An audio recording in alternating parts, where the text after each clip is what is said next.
Dear friends, once again most welcome on my YouTube channel। घर से मस्जिद है बहुत दूर, चलो यूं कर लें।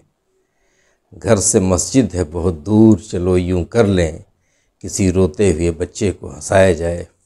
निदा फाजली का ये एक शेर अपने आप में बहुत बड़ी चीज़ कह रहा है। इसी से रिलेटेड एक छोटी सी कहानी हम आप लोगों के बीच शेयर करना चाहेंगे। एक शख्स जिसका इंटरव्यू होने वाला था, एक यंग बॉय जिसको हम कह सकते हैं, उसका इंटरव्यू होने वाला था किसी जगह पे, और उस जगह पे उसको शार्पली 10 AM में उसको पहुंचना था। घर से वो बेचारा निकलता है, अपना करीब 9 बज रहा होता है, निकलता है। रास्ते में जब वो चलता है, जाने के बाद देखता है कि एक ज़बरदस्त एक्सीडेंट हुआ है। और एक्सीडेंट जिस तरह से हम और आप सभी जानते हैं कि एक्सीडेंट होने के बाद लोग या तो पुलिस के डर से या पुलिस की इस तरह के में कोई पचड़े में या किसी तरह से कोई हमारे ऊपर उंगली ना उठे, लोग बीच में पड़ते ही नहीं है। लेकिन वो लड़का जो इंटरव्यू देना उसे 10 बजे था, वो जा रहा था, देखता है कि रोड पर एक बाइक वाला जो है वो ज़बरदस्त तरीक़े से घायल है और उसके सर से ब्लीडिंग हो रही है। ऐसा होता है, लोग आ रहे हैं, जा रहे हैं, वो बेचारा रोड पर छटपटा रहा है। आप उस सिचुएशन को इमेजिन कीजिए। ये ज़्यादातर लोगों के साथ आप लोगों ने, सबों ने इस सिचुएशन को कभी न कभी ज़िंदगी में फेस ज़रूर किया होगा।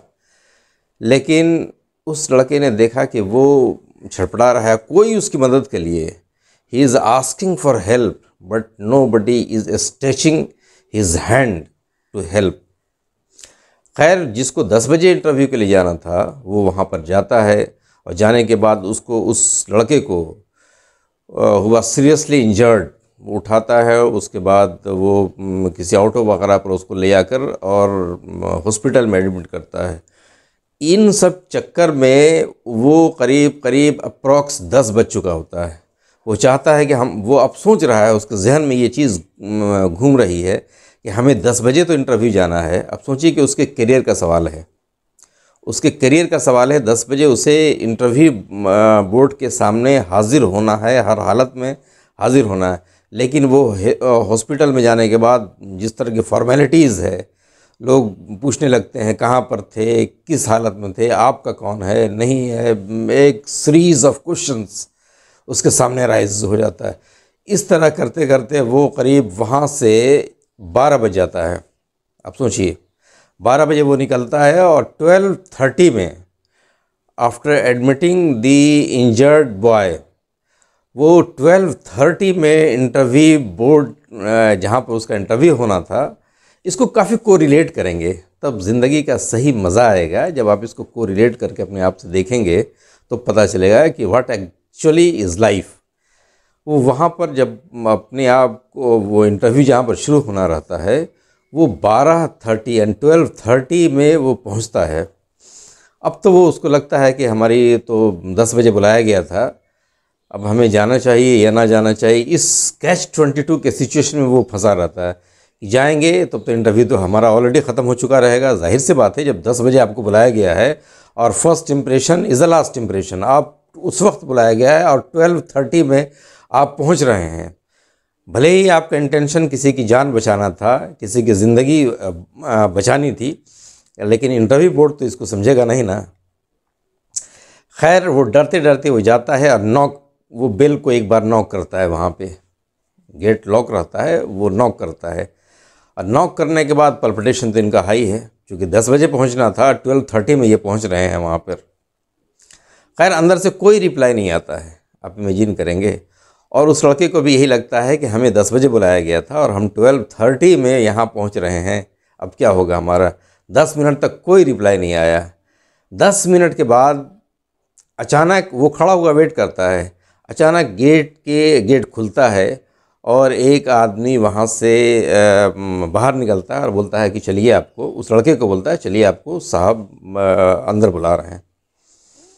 इसकी तो डर से बुरी हालत कि भाई हमारा इंटरव्यू भी गया। अब वो जाता है अंदर। जाने के बाद जो बोर्ड के मेंबर्स थे वो कहते हैं कि सॉरी, मैंने आपको 2.5 आवर तक वेट करवा दिया बाहर में। सोचिएगा इसको, इस कहानी को जब हम बता रहे हैं तो पूरा गूज बम हमारा हो रहा है। सोचिए कि रेट करके आप इसको देखेंगे, जब वो बोलते हैं, इंटरव्यू बोर्ड के मेंबर्स बोलते हैं कि सॉरी, मैंने आपको 2.5 आवर तक बाहर में वेट करवा दिया। असल में हम आपके ही बारे में कुछ चर्चा कर रहे थे कि कितनी सैलरी होगी, कितना इवेल्यूमेंट्स होगा, क्या जॉब का होगा, क्या होगा, लेकिन और बीच में एक मीटिंग आ गई जिस वजह से हम आपके जो 10 बजे रिंग आपने कॉल बेल बजाया था, लेकिन हम लोग उसको अटेंड नहीं कर सके, किसी सर्वेंट को नहीं भेज सके। Sorry for that. डायरेक्ट उसने एक लेटर दिया कि आपका सिलेक्शन ऑलरेडी हो चुका है, आपको फलां पोस्ट के लिए अपॉइंट किया जाता है। अब ये जो चीज़ है, ये लड़का जो है, जो यूथ इंटरव्यू के लिए जिसको 10 बजे पहुंचना था, इसके दिमाग में तो कुछ समझ ही में नहीं आ रहा है कि मामला हुआ क्या चीज़ है। ऑलरेडी हम 2.5 आवर हम लेट आए हैं, हमें माफ़ी मांगनी चाहिए थी, उल्टे बोर्ड के मेंबर्स हमसे माफ़ी मांग रहे हैं। व्हाट एक्चुअली हैज़ हैपेंड, आखिर हुआ क्या चीज़ है।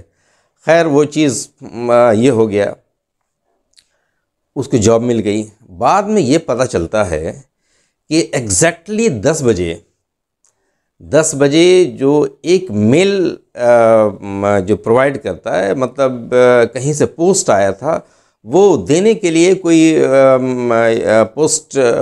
पोस्टमैन हम उसको कह सकते हैं, वो आया और 10 बजे उसने बेल बजाई। 10 मिनट तक उसने डिलीवरी बॉय ने वहाँ पर वेट किया, लेकिन कोई रिस्पॉन्ड नहीं आया, तो वो छोड़ के वहाँ से चला गया कि बाद में हम डिलीवरी दे देंगे, जिस तरह का जनरली होता है कि हम बाद में डिलीवरी दे देंगे। और एग्जैक्टली 2.5 आवर्स के बाद ये बच्चा, ये लड़का वहाँ पहुँचता है और उसने बिल बजाता है। उसने बिल बजाया, चूँकि इंटरव्यू का टाइम उसका 10 बजे था, लेकिन वो काफ़ी लेट हो चुका था। अब बोर्ड के मेंबर को ये लगा कि 10 बजे जो उसने घंटे बजाई थी, ये वही लड़का था। और फिर 2.5 आवर्स के बाद फिर दोबारा ये रिंग कर रहा है, मतलब 2.5 घंटे तक ये लड़का बाहर में इतना पेशेंटली वेट कर रहा था for his interview, for his turn to come. Finally उसका सिलेक्शन हो जाता है। तो डियर फ्रेंड्स, आप इस मिरेकल्स को आप सोच रहे होंगे, और अगर आम लड़के के तहत जिस तरह से होता है वो भी सोचता, उसको तड़पते हुए हालत में छोड़ देता कि छोड़ो, हमारा तो इंटरव्यू, हमें क्या लेना देना है। लेकिन उसने पहले ह्यूमैनिटी को, अपने जो मानवता का है, जो इंसानियत का धर्म है, पहले उसने उसको निभाया। बाकी ऊपर से उसको अल्लाह की तरफ से उसको ज़बरदस्त मदद मिली। इस कहानी से ये हमें एक बहुत बड़ा सबक मिलता है कि आप अपना अच्छा काम करते जाइए, रिज़ल्ट तो आपको मिलना ही मिलना है। जिस तरह से उस लड़के के साथ उसने रास्ते में पड़े हुए उस इंजर्ड पर्सन के लिए अपना कीमती वक्त, अपनी नौकरी, सब कुछ को दांव पर लगा दिया, लेकिन खुदा की रहमत जोश में आई और वाकई में उसका काम इस शानदार तरीक़े से बन गया कि जिसका हम बयान नहीं कर सकते हैं। Thank you so much for being with me. Have a nice day. आप लोगों से एक रिक्वेस्ट है कि प्लीज़ हमारे चैनल को सब्सक्राइब कर लें और साथ में जो बेल आइकन है उसको प्रेस कर लें ताकि हमारा नोटिफिकेशन आप तक पहुंच जाए। Thank you so much for being with me. Have a nice day.